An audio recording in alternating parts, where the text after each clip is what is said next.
Kali ini saya sedang berada di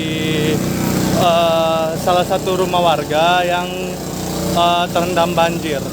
Perlu diketahui, hujan terjadi di Kabupaten Bandung Selatan dari pagi tadi sekitar jam 10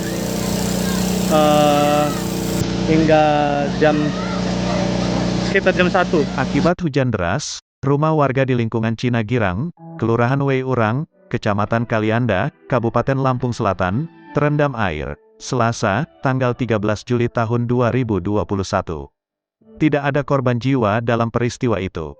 Ketinggian air diperkirakan mencapai 1 meter. Sedikitnya ada rumah warga yang terendam banjir. Salah satunya rumah milik Wawan 40 tahun. Akibat hujan deras tadi, rumah saya terendam banjir. Air berasal dari Jalan Raya Indra Bangsawan, kata Wawan. Karena di samping jalan tersebut tidak ada drainase, sehingga air masuk ke dalam rumah kami yang letaknya lebih rendah dari jalan, sambungnya. Wawan menceritakan, setiap terjadi hujan deras, rumahnya selalu menjadi langganan banjir. Kira-kira air mulai masuk ke dalam rumah sekitar jam 11 tadi.